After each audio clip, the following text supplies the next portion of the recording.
আসসালামু আলাইকুম, welcome back to my channel. আশা করি কাছে দূরে যে যেখান থেকে বসে আমার ভিডিওটি দেখছেন সবাই অনেক বেশি ভালো আছেন।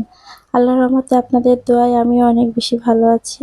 সকাল সকাল চাদরটা চেঞ্জ করে খাট গুছিয়ে তারপরে যাব ছেলেকে খাওয়াতে। খাওয়াতে গেলে তো অনেকটা সময় আমার ওখানে নষ্ট হবে। খাওয়ানোর পরে তরকারি কাটাকুটি, রান্না বান্না, অ্যাজ ইউজুয়াল আসলে যা কাজ থাকে প্রতিদিনের কাজে নেমে গেলাম। আর আসলে আমার হয় কি, প্রতিদিন সবকিছু গুছিয়ে গাছিয়ে রান্নাঘরে ঢুকলে আমার আর আসলে মাথাটা ঠান্ডা থাকে না। হলে যে আমার কি পরিমাণ টেনশন হয় যে কখন কাজগুলো শেষ করব, কখন গুছিয়ে রাখবো। তারপর দেখা যায় যে বাচ্চাদের সাথে চিল্লাচিল্লি শুরু করে দিই, তোরা এটা কেন এলোমেলো করিস, ওটা কেন এলোমেলো করিস। আর গুছানো থাকলে দেখা যায় একটু রান্না করেও একটু শান্তি পাই। আর কালকে ভাবছিলাম তো দুই ছেলের একসাথে ডাক্তার দেখাবো, কিন্তু তা সম্ভব হয়ে ওঠেনি। আর ছোট ছেলেকে ডাক্তার দেখানো হয়েছে, বড়টাকে আর দেখাতে পারিনি, ওর ডাক্তারটা ছিল না। তারপরে আবার বিয়ের অনুষ্ঠান ছিল, ব্যস্ততা ছিল, তাড়াতাড়ি আসতে হবে, আবার সবকিছু গুছিয়ে রেডি হয়ে ছেলেদের রেডি করে যেতে হবে, একটা বিশাল ব্যস্ততা থাকে। আর এই তো সব কাজগুলো নিয়ম অনুযায়ী করে যাচ্ছি আসলে। আর এখন খাওয়ানোর যুদ্ধ শেষ করে এসে এখন ভাবলাম যে একটু তরকারি কাটাকুটা করি। আর দেখা যায় কি, আগে ও ওষুধটা খেত, এখন একটু বড় হয়েছে, বুঝতে শিখছে। এখন তো আর ওষুধ তাকে খাওয়ানোই যায় না। এক প্রকার ওষুধ খাওয়াতে গেলে আমার প্রচন্ড ভয় লাগে যে কি না কি করে। এমন কান্নাকাটি শুরু করে, বেসম যায়, মস্তকে ওঠে, একটা সেটা আর বলে বোঝানো যাবে না।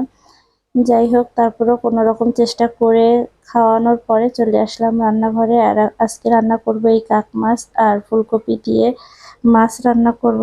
সেটা নামাতে ভুলে গেছিলাম, পরে রান্না করতে করতে যখন মনে পড়ছে তখন আবার রান্না করছি। আর অল্প তরকারি, যেহেতু 2 পিস মাছ দিয়েই আমি ফুলকপি তরকারিটা রান্না করছি, আবার আরেকটা মাছ রান্না করতেছি এর কারণে। আর একবার ভাবছি চিংড়ি মাছ দিয়ে রান্না করব, আবার ভাবলাম যে থাক, চিংড়ি মাছ না, একটু কাতলা মাছ দিয়ে রান্না করি। কি আর করার, যখন যা মনে চায়, আসলে যেটা মনে চায় সেটাই করে ফেলি, কোনো প্ল্যান থাকে না। আর আসলে দেখা যায় কি, প্ল্যান প্রোগ্রাম করে কোনো কাজ করলে সেটা হয়ও না। যাই হোক, মাছ রান্না করার জন্য এখানে এই যে পেঁয়াজ মশলা সব ভেজে নিচ্ছি। আর প্রথমে মাছ রান্না করে তারপর ফুলকপি দিয়ে কাতলা মাছটা রান্না করব, আলু দিয়ে ঝোল করব, আর এইটা মাখা মাখা করব। আর আজকে রান্নার ফাঁকে ফাঁকে যে কি যে ঝামেলা করতেছিলাম, কিছুক্ষণ পর পর বড় ছেলের দাঁত নড়তেছে, এত ভয় পাচ্ছে দাঁত তুলতে।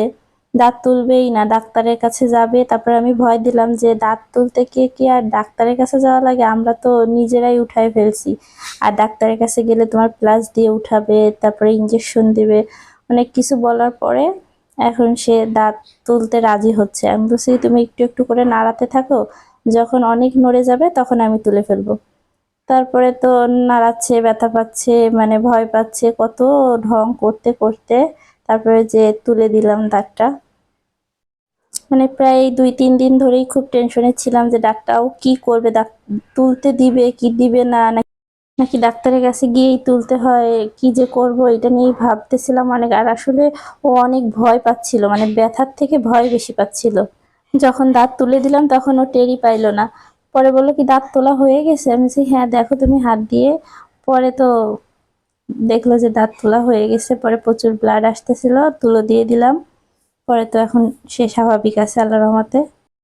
যাই হোক, কথা বলতে বলতে আমার রান্না এখানে পুরো কমপ্লিট। এই তো 2 চুলায় 2টা তরকারি হচ্ছে। দুপুরের পাট আর ওইভাবে কোনো কিছুই আপনাদের সাথে শেয়ার করলাম না। আর এই যে সোজা চলে আসলাম বিয়ে বাড়িতে।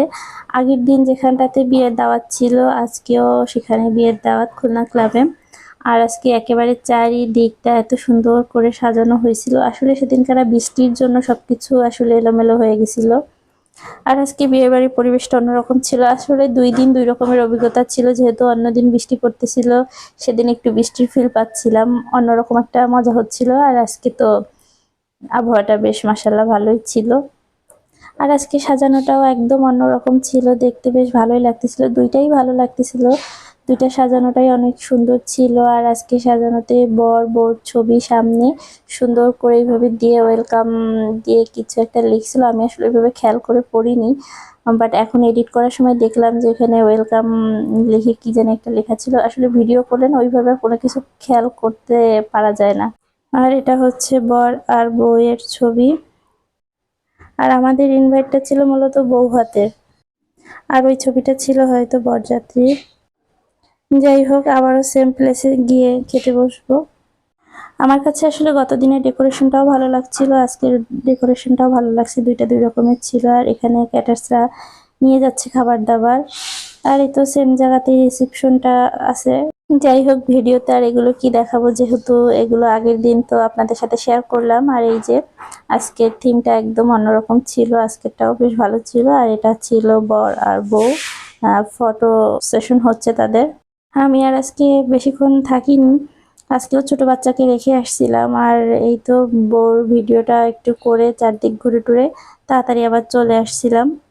আর আজকে আসলে তেমন একটা ভিড় ছিল না, মানে গতদিন যেরকম একটা ভিড় ছিল, ঠেলাঠেলি ছিল, আর আজকে বিয়েতে ওরকম আসলে মানে এতটা ভিড় ছিল না। পরে আমরা ঘোরাঘুরির পরেই খেতে বসছিলাম। আর এই তো বেশ ফাঁকা জোকাই ছিল।